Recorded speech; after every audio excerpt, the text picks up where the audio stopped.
Welcome to E3. I'd like to acknowledge our online audience. They are very special.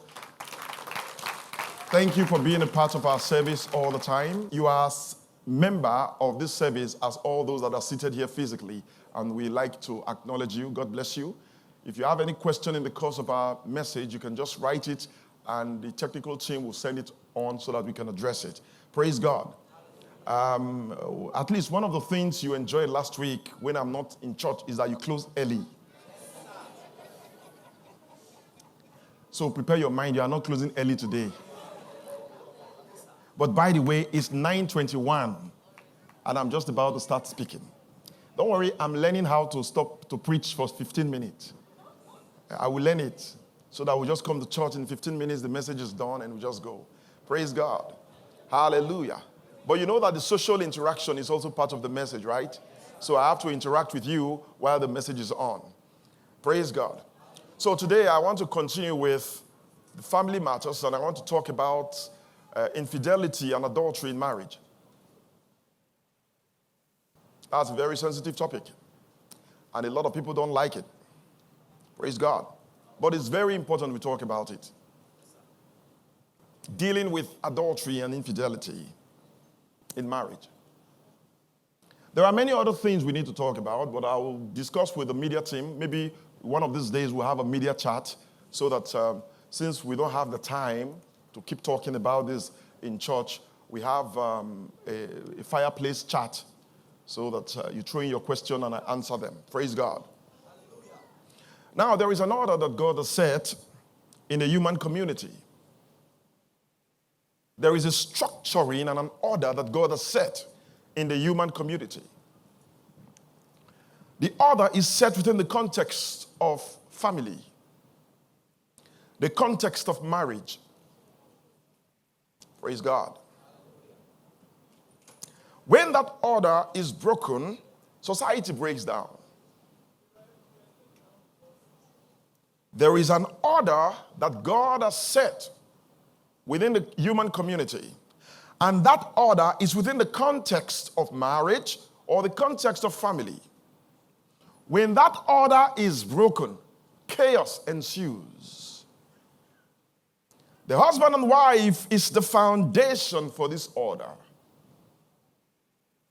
God made them male and female. The husband and the wife is the foundation for the order that God has said. They are the seeds that God planted for the survival of humanity. They are the seed God planted for the perpetuation of the human race. Praise God. They are the seed that God planted for generational impact. Think about it. If there were no husband and wife at the beginning, today the human race would have been over. Praise God. Genesis 2 verse 24. So shall a man leave his father and mother and cleave to his wife, and thereafter both of them shall become one flesh. That is scriptural assertion. It's not a subject of negotiation. And I've done a lot of talk on that.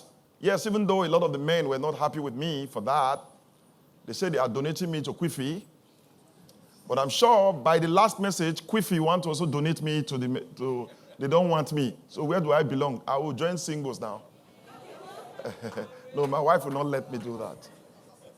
Because the men reject me. They say I should go and join Quiffy. Since, the women were very happy with me because of the message. Now, the following Sunday, it's like some of the women were not too happy with me. So men reject me. Women want to reject me too. What do I do? Praise God. I belong to Jesus. That's a better position. Praise God. So the offsprings of marital union are also referred to as seeds planted for the next generation. The critical element or factor in the continued survival of human race is our sexuality. The critical element, the factor that God set in place to perpetuate the human race transgenerationally is our sexuality. That's why sexuality is very important. That's why we don't joke with it. Hallelujah. Are you in church? Some of the biological factors regulated by... Okay, hence God sets in place biological factors to drive the most hallowed essence or ingredients for the survival of the human race. Of course, the most hallowed ingredient for the survival of the human race is our sexuality. I'm sure you know that by now. It's not your prayers. It's not your work. It's not your necessarily, genetics has a factor because genetics can strengthen the capacity for transgenerational life. If your genes are very strong, the chances are that your children that will come after will also have strong genes. So genetics, but your sexuality is the most important ingredient for transgenerational impact. That's for your ability to live and raise a next generation. So it's not the work you do. It's not the trips you make. It's not the quality of houses you live in. It's your sexuality. So in our experience as biological life, sexuality is the most important factor. Hallelujah. Some of these biological factors regulated by a flurry of biochemical interactions drive our behaviors regarding sex.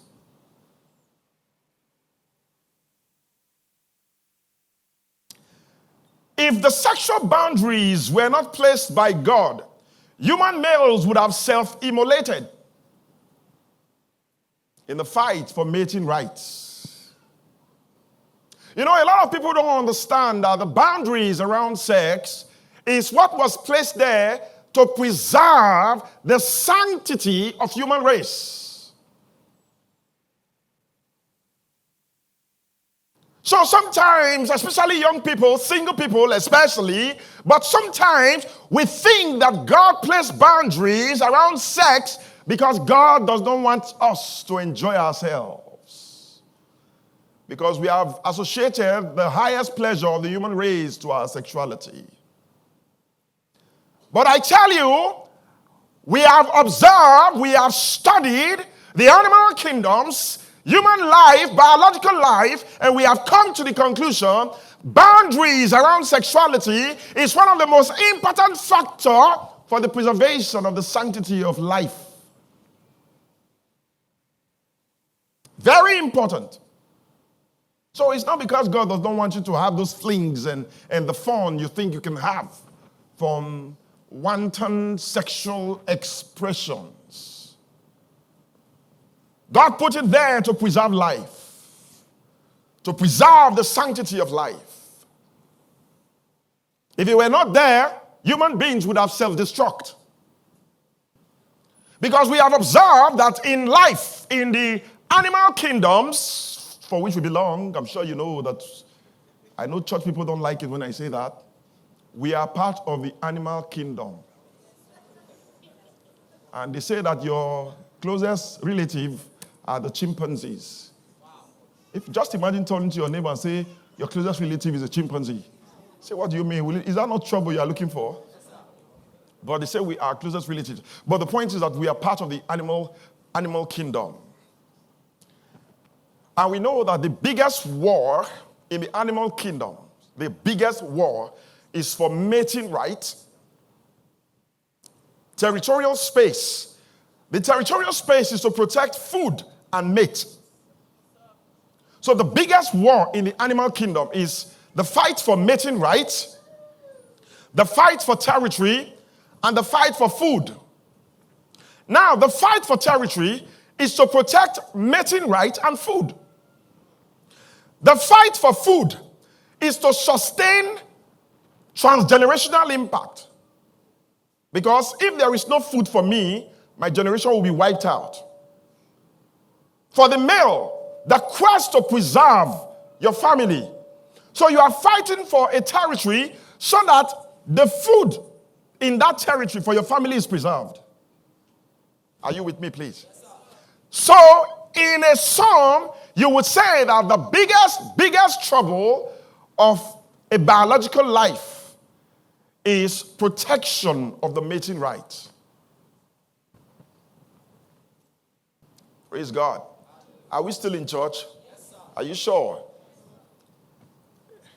You know, some people always find it uncomfortable that this pastor said, we should be talking about things that are spiritual. I've said this before, the most spiritual experience of the human person, is within the sphere of sexuality. What can be more spiritual than the action that produces life? What can be more spiritual than that? Creation of life is the highest privilege of God, right? And God shared it with us at the point of sexual activity. Are you in church today? Yes, sir. Hallelujah. So the biggest fight among living life is protection of mating right. Protection of the prospect of your generation after you. That's the biggest war. That is the biggest war. And that is the basest instinct of biological life. You can trace that as the cause of the war, even in Ukraine, between Ukraine and Russia. Because Russia is angry that Ukraine is romancing with its enemies. How can NATO come and be setting up their presence within the corridors of Russia? So they are afraid that they feel existential threat. That all these wicked people that hate me, that want me gone, they are all hanging around me. And you think I should be sleeping well? And there was something I saw. He said the husband and wife were talking about it, and the woman was like, I can't understand. What is wrong with that? Is it not their right to do that? So the man said, okay, no problem. Give me a dagger. And they brought a dagger for the man. And the man said he wants to sleep with the dagger with his wife on his bed. And the wife was saying, but why do you want to sleep with a dagger? The woman said, it's my right to keep a dagger. I can sleep. Is it not my right to own a dagger? I can own it. And the woman said, what if it mistakenly pierces me when I'm sleeping? And the woman could not sleep well because the man was carrying a dagger on the same bed with her. He said, that's exactly the same thing. Now, when you trace that, you see that it's for basic protection of territories. And I've explained to you what territorial protection means in the biological sense. Praise God.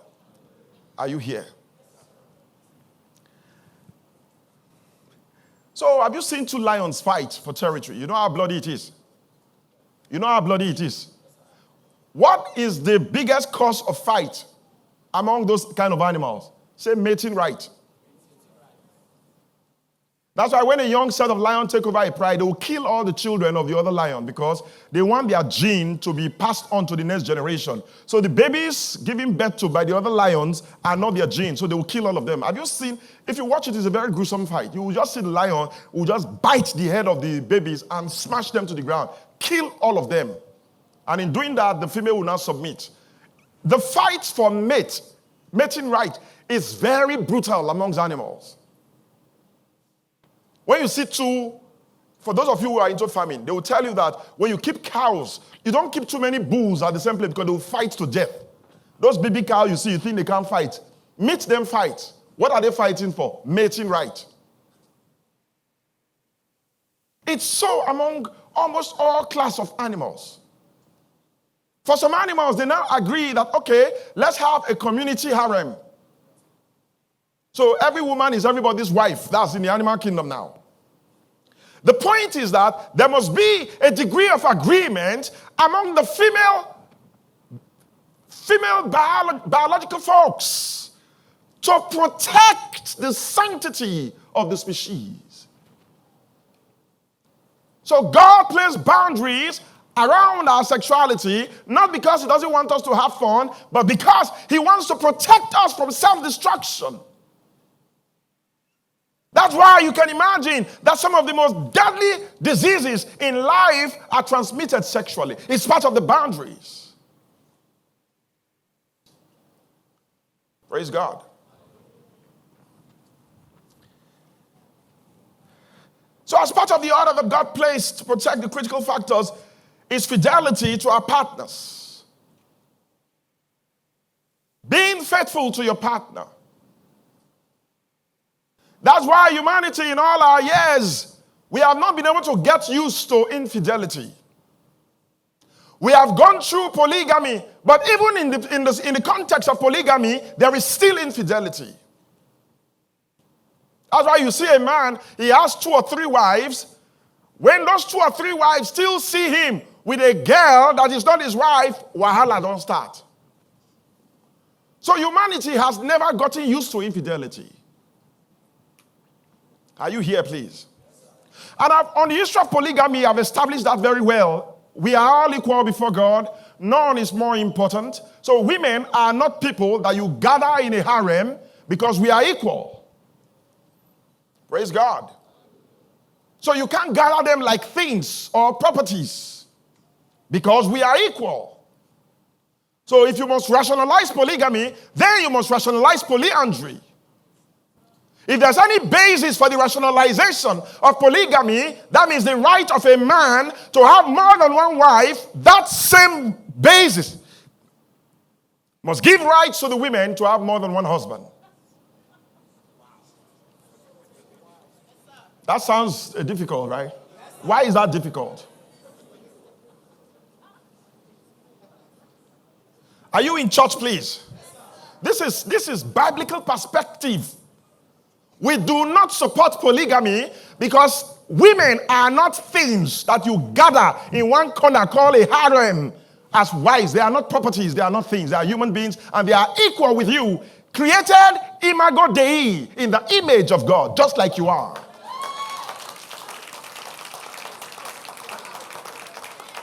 So nobody has right to do that.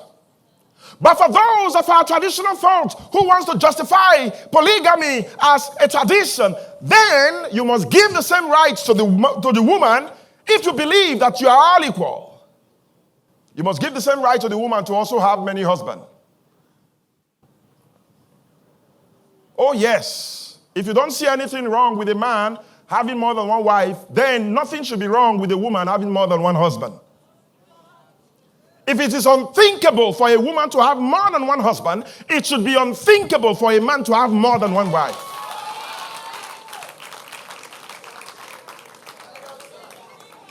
Hey, they will donate me to Quiffy again. Oh.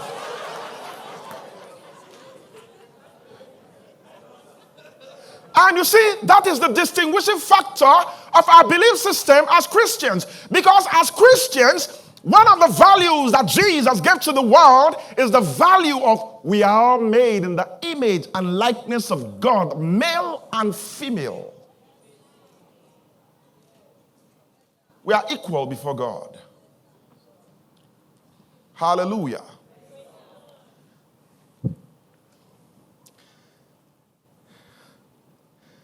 So infidelity has never been accepted. It's not good for the man, it's not good for the woman. It's not acceptable by the man, it's not acceptable by the woman. Praise God. It is for this reason that the entire human race in our thousands of years of history, that's infidelity is not good, adultery is not good. It's for this reason the entire human race has not been able to accept marital infidelity as normal. Human race has never been able to accept it. I'm sure you agree with me. They've never been able to accept it. Even in polygamous settings, there are deep, you know the kind of rivalry that happens in polygamy. When 2 lions fight for a woman, when 2 women married to the same husband are fighting permanently, is it not the same thing? Oh, you're not getting it. Now, 2 lions may decide to fight, and that fight is to death. until one escapes. When two women are married to one man, there would so much rivalry in those relationships. So much rivalry in those relationships. Is it not the same thing as two lions fighting for a woman, for a woman, and two women fighting for a man? Is it not? What's the difference? One is lion, one is human. So the point is that even in those polygamous relationships, there are serious. In fact, for those of you who grew up in polygamy, you know that your mothers would even prefer you to have transgenerational hatred for the children of the other woman.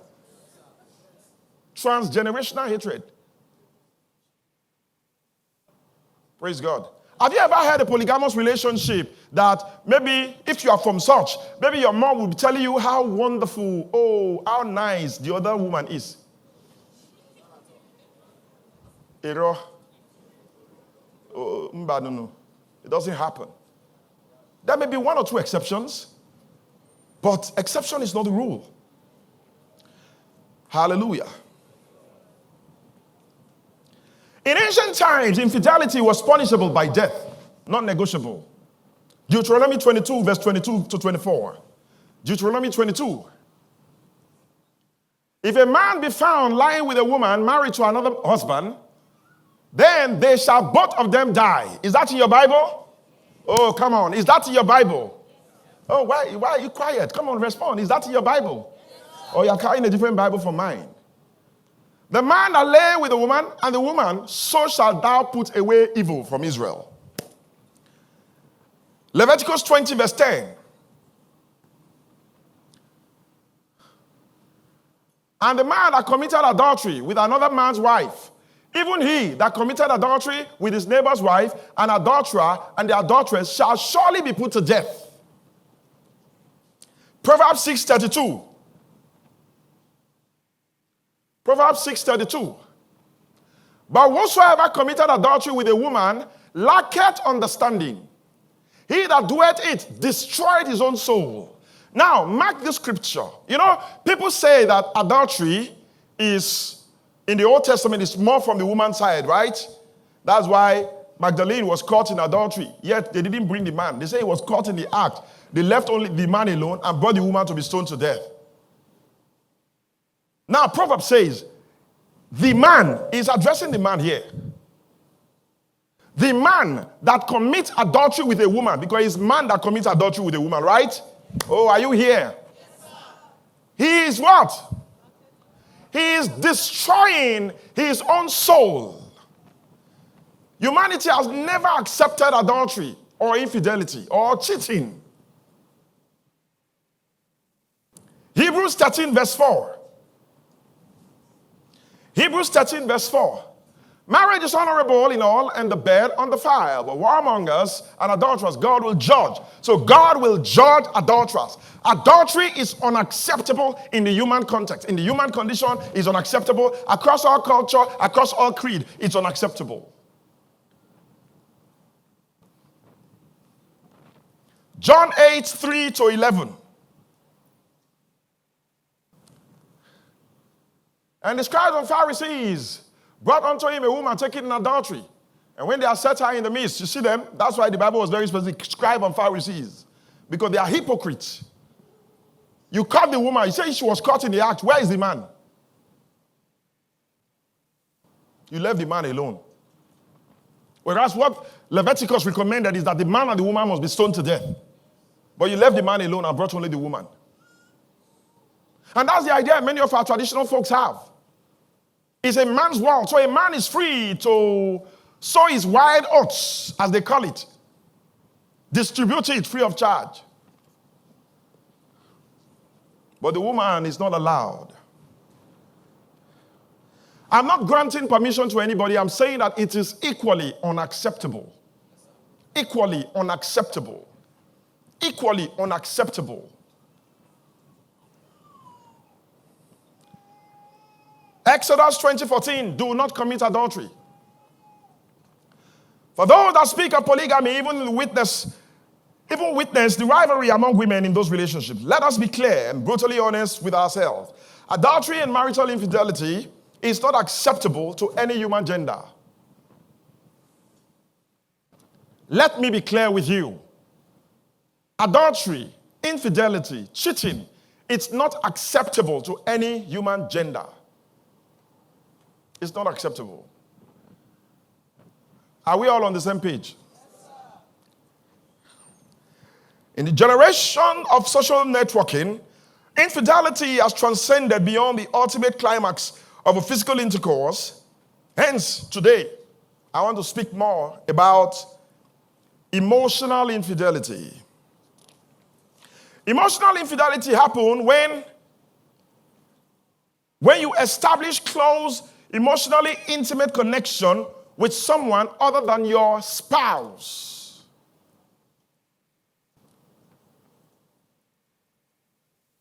Praise God. Because tempos nefife, time is fast spent, so let me rush and just quickly. It is different from simple friendship because interactions involve romantic attractions and sexual tensions. And you know, man is very good for us to say that, no, she's just my friend. She's just my friend. Is it, you know, they will be asking, is there anything wrong with having a friend with someone who is not your...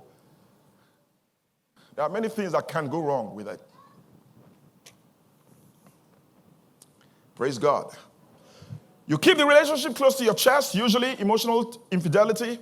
The relationship is kept close to your chest, unlike normal friendship. It's personal to you. You hear some of the ladies, they'll say, it's my personal person. It's my personal person. I was so naive, I didn't know the meaning of that statement for many years. It's my personal person, as in this one. It's like Nami Getam. It's personal. It's my personal person.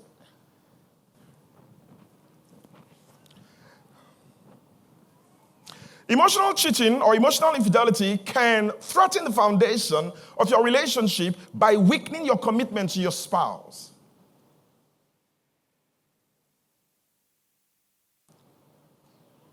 When you cheat, you are threatening the boundaries that God has set for a healthy family relationship. And the temporal hype you get is nothing compared to the wahala that comes to you. The wahala is not worth it. For those of you who have experienced such troubles, you know what it means. The trouble is not worth it. You destroy the root of trust in that marriage. You destroy it, uproot it. The woman may stay not because she's happy, but because she does not have, a lot of factors. You create a struggle for many years in that marriage. Praise God. When your closeness to someone else disrupts your investment in your spouse, that's emotional infidelity. When you keep intimacy that you are developing secret, you keep friendship that you are developing with the person, you keep it secret. Your spouse does not know. You are already cheating. Don't worry, men. Donate me to Quiffy this time. I don't know, because I'm not talking to only men. Did I call anybody's name? You know, they say an old woman is always uneasy when dry bones are mentioned in a proverb. I didn't call men. I'm just talking. It's for everybody. How do you know that a connection is stepping beyond that of normal friendship? When you spend more time talking or thinking of the other person instead of your spouse.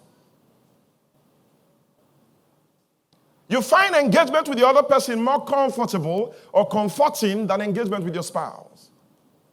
You yearn for that interaction. You yearn for that time with that person. You just know that emotions are already there.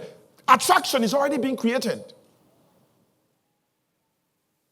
You are stepping into the troubled terrain of emotional infidelity. Somebody else is stealing your heart from your spouse.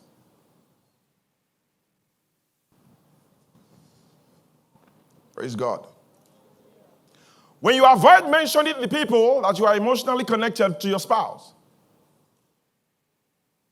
You don't want to talk about Jane where your wife is. You don't want to call Peter where your husband is. You don't want to, you avoid it. You guard it deliberately. When you know that someone is attracted to you, but you are keeping the person within your sphere of influence, that's emotional infidelity. Exes are many in that sphere. You know that there's an attraction between both of you. And you get wife, you get husband. Yet, the person is within your sphere of influence. You are already cheating. Are you here? You are troubling the boundaries that God has placed. The protection that God set for the family, you are troubling it.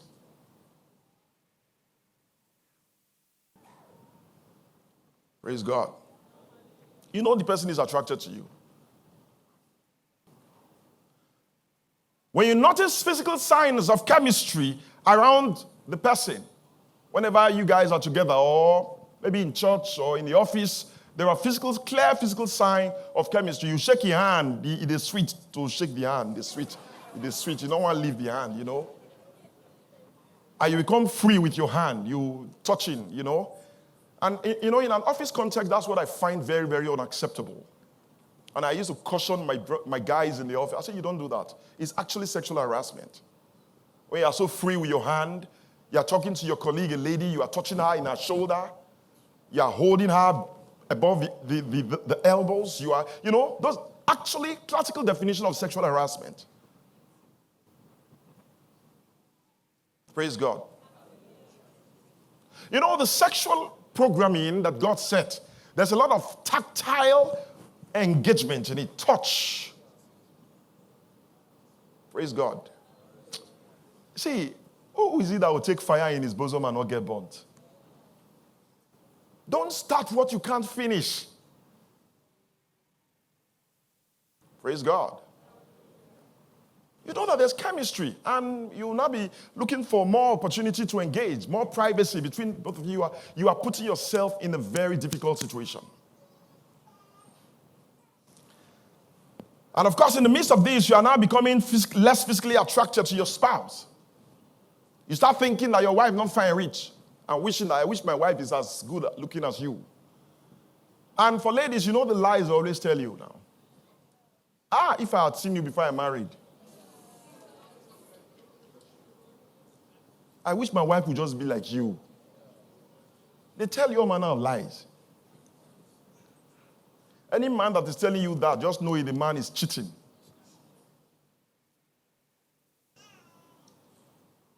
Another thing is when you feel more comfortable to share your marital, relational frustrations and dissatisfaction with that person. So, I quarrel with my wife, and there's this lady in my life that I will have to tell that she don't do me. She has started again. You know this, she has started again. You are cheating, my brother. My sister, if there's that guy in your life and you are married, that you will tell that your husband, that guy, not fool now, that guy, not he join. Hey, no, I've seen it all. They'll say, married people should come out, me too, I will now come out. Now, marriage with this, you know, they say all manner of things. Now, you say this guy is your friend, and you are comfortable talking about your own husband to that guy like that. My sister, you're already cheating. You are. It's called emotional infidelity. Praise God. Now, you know men that cheat, when the other partner they are cheating with know that they are married, what do? They will run down their spouse. That she know they perform, she know they try. Forget that woman, that old woman. They will call their spouses terrible names. And you that is cheating with you will not be fooling yourself to think that, you don't know that the same way he will say about you tomorrow. So if you are finding it more comfortable discussing your spouse with someone of the opposite sex, not on a professional level. It's not like coming to your pastor to say, we have challenges. I want you to intervene in our challenges. It's, now my friend. We are paddy. It's my personal person. you are already slipping into emotional infidelity. The problem with it, for some, they will say, oh, Pastor, are you sure you are not being too strict? Yes, the problem is that you will entangle your life and now start struggling to pull out. It will scatter your relationship. Trust is broken. Do everything in your power to protect trust between you and your spouse. It's very important. It's very important. It's the basis of any relationship. If trust is broken, relationship is over. So when you hear that the woman go build out somewhere else, it's trust that was broken. It's trust that was broken. Praise God. So you must do everything possible to protect it.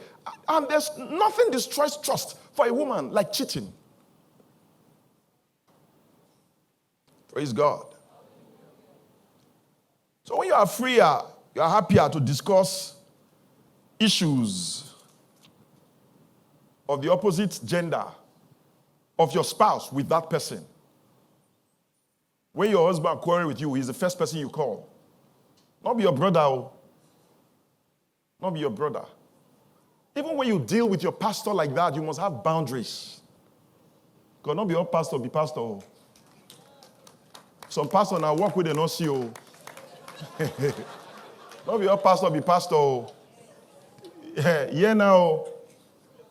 Not be your pastor, be pastor. We've heard of people that bear the title pastor that stole other people's wife. They stole the wife. Have you heard that? Those kind of you hear it in only. They stole the person's wife.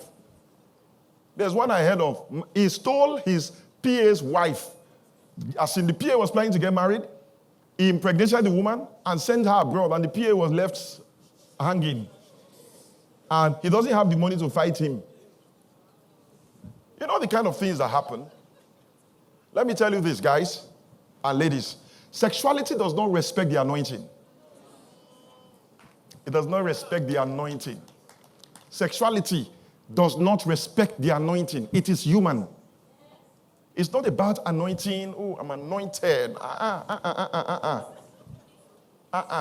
It does not respect the anointing.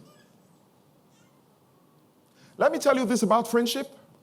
Friendship does not take a leading role in your life. It only plays a supporting role. So when your friend, you say he's my friend, he now assumes leading role. He's practically dictating your life. Everything around you is around him. My friend, you are already slipping into infidelity, especially if you are already married. Are we together, please? I beg you in God's name. These things are creating problems. Hallelujah. Now, when you are cheating, your phone, there is an excessive use of phone. And those phones are kept close to them more than necessary. A friend of mine was sharing how he misplaced, he forgot his phone at home. He almost had accident running back home because his wife was home. See, he forgot his phone for house. Hey, today now die. He was driving like a madman as if armed robbers were after him. He ran to the house, straight to the bedroom to go and check. See, I am sure that the wife has seen everything, but maybe she's the type that has told herself, let me give myself peace. Nice, Abi. So when you see your significant other, see, you know that nothing is as engaging as emotional issues, right? Are you with me? Nothing is as engaging as emotional issues. So when you see the guy, permanently, he is obsessed with his phone, you have a right to question it. You have a right to question it. Why should a man's phone password be secret from his wife? Why?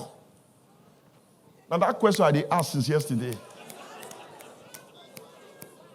Why? Yeah, I'm not saying that, but I don't know, will I be wrong or right to say it's a woman's thing to check what is happening in your husband's phone? Yeah, I would advise the women to respect their husband's privacy. Respect his privacy. But men, you should not have a privacy where your wife is. After all, they were both naked. What can be more private than nakedness? Are you with me, please? Oh, now. Sorry, guys. You can donate me to Quiffy for a while. They were both naked and they were not ashamed. Is that in your Bible?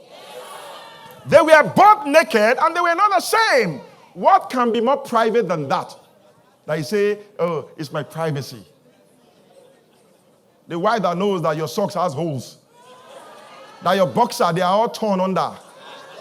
That you don't even wash your boxer every day. You wear one boxer for 3 days, so 1 week safe. And you say you have privacy that you are keeping. It does see all your secret finish.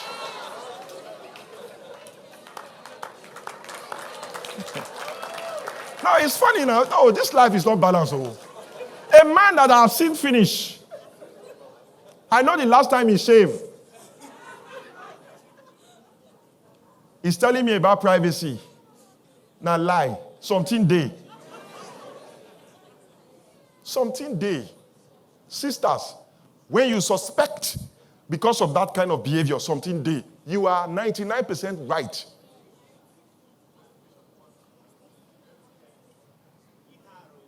Iharo. Because social media has made infidelity very easy. It has made it very easy. It's private now. It's my private thing. Now you password it. You know, nowadays people don't password any. They use thumbprint. Password it with thumb because, you know, I've seen, there was one, the wife, when the man was sleeping, you know, the man woke up and said, you don't know that the man's antenna. You want to open my phone. Hey, this woman. He wants to catch me. And you know, it's laughable when you see the man. Say, no. Why should you check my phone? Why? For goodness sake, they were both naked and not ashamed. If you have nothing to hide, why are you hiding it? If a man is sitting by you, ask him, if you have nothing to hide, say it. If there's any man next to you, if you have nothing to hide, why are you hiding it? Men are terrible, Sha. You know, say, no. It's not like there is anything. I have nothing to hide. I have nothing to hide. Oh, yeah. And women, see, don't fall for those kind of tricks. If your husband tell you, no, I have nothing to hide. Okay, let me bring your phone. Let me see. Bring your phone. Let me see. Because there is a lot of cyber cheating. A lot of cyber cheating.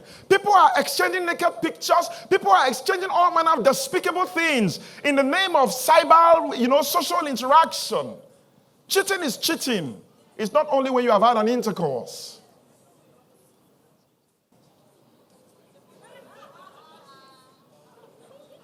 If I speak to an old classmate and tell her that I miss her, that is a problem.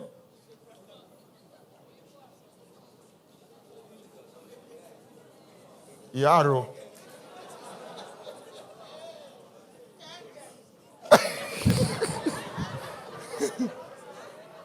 Tell them. My mom said, tell them. Mommy, do you have any person in the mind? No, I'm just joking.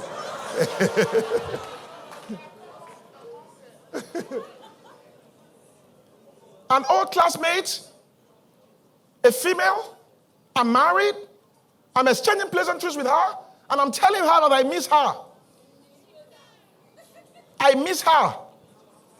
I can't miss any woman except my wife and my mother. Maybe my younger ones, my sisters, on a platonic level. Can't be talking to a friend, oh, I miss you.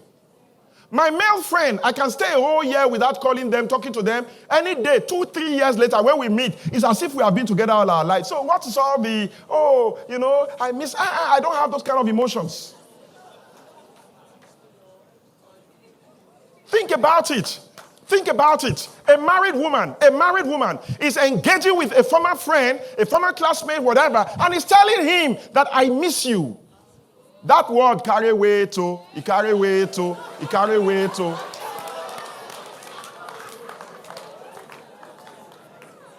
Am I beside myself? I don't dey colo small.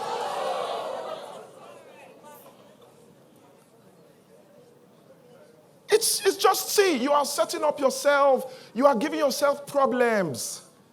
You are giving yourself problems. I know what I'm saying. I know the quality of life that I enjoy because I'm not looking behind me. I'm not moving and checking.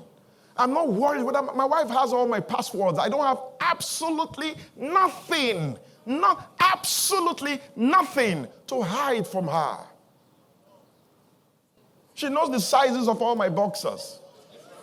She has seen it all. There's nothing else to be hidden from her. Say, privacy, privacy, privacy. Keep those relationships away from your family. Keep them severe in that relationship. Cut it off. You are not a counselor to your ex. You are not a counselor to your ex. You are not a counselor to your ex.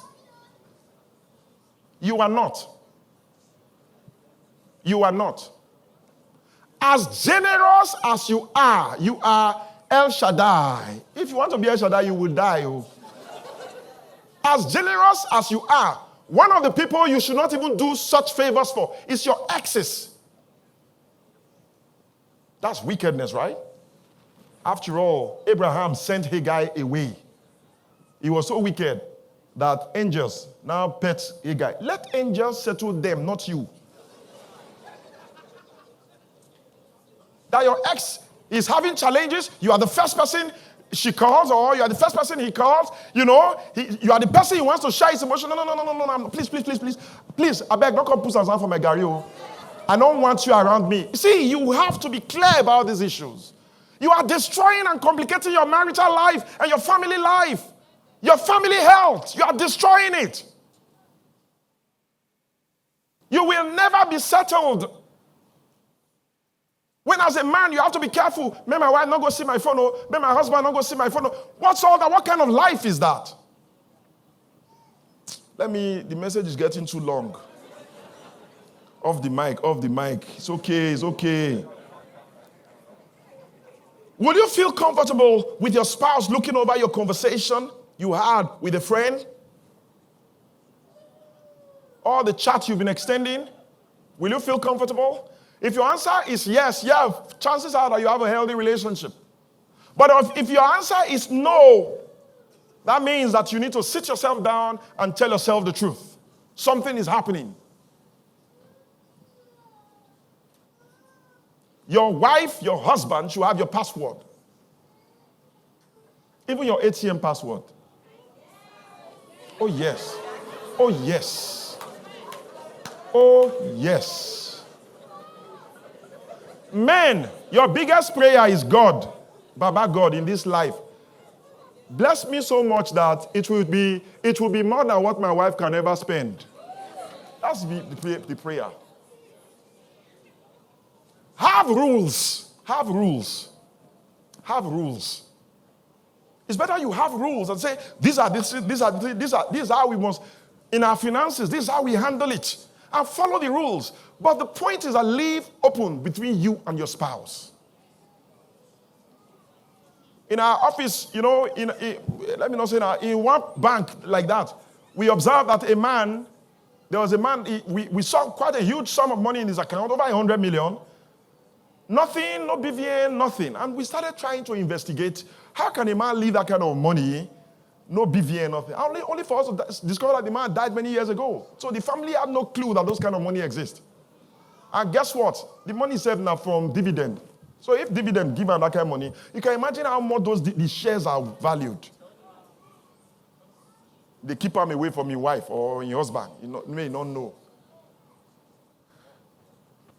If you are afraid that your significant other, your spouse, should not see what is in your phone conversation, then you need to sit down and review. You may actually already be cheating on her. The bad thing about emotional infidelity is that the only separation between you and outright sex with that person is physical distance. Because you've engaged and there's a high intensity of emotion. If the atmosphere is right, you will cross the line. You will destroy your marriage. You will destroy your marriage when you engage in infidelity. Yes, God heals many when both of them decide to forgive and let go. But you know that it was a hard experience. It was not easy to arrive at that point. Even for the men, you know that even 20 years later, she go remind you. She go remind you. Say, now, so you do that. You know, it will just be, no, they're not, they forget that kind of thing. So it is in your interest to, you see the word infidelity is the opposite of fidelity. It is in your interest to maintain a relationship fidelity with your spouse. It is in your interest. It helps you to raise healthy family. I traveled quite. Last time when I went to my graduation, I stayed for a month. My wife didn't call me to say, who is that person at the background? Or who is that person talking? Or any reason to feel insecure or threatened that my absence from her for those number of weeks would create problems. It's in your interest. A lot of you men, you are suffering high blood pressure. It's not the only pressure for work they give high blood pressure. Now, home pressure, they give high blood pressure pass. Home pressure. And every African tradition, they know that. That's why sometimes in Africa, when a man dies, they'll say it's the woman that killed the man. Because they just assume that, now, you don't know pressure from us as it be. Now, they kill man. And they'll say, why do men have shorter life expectancy than women? Not be the women cause, not your corner things they cause this kind of problem. Too many corner things. You have too many things to hide. You have too many things to worry about. I want to only worry about NEPA, bad road. You understand? No light. Everywhere is hot. I can't sleep well. Let that be my only worry. Not that as I'm sleeping now, my wife will go and check my phone and see all the chat that I had. Hey, wahala deo. I don't want to have those kind of worries. The Lord made them male and female. Male and female created he them. And so shall a man leave his father and mother and cleave to his wife. And both of them shall become one. If you want to build a healthy family, a healthy relationship with your spouse, that is the biblical recommendation. Stay away from emotional and physical infidelity. The Lord bless you.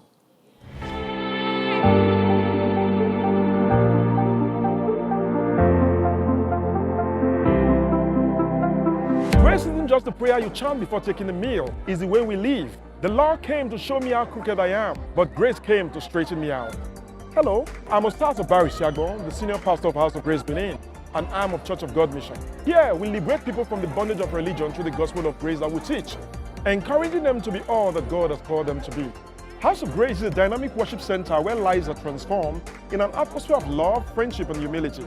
We have seen troubled marriages restored. We have seen miracle babies to couples who are waiting on the Lord for children, birth of new businesses, and an undying passion to reach out to the unsaved for Jesus Christ.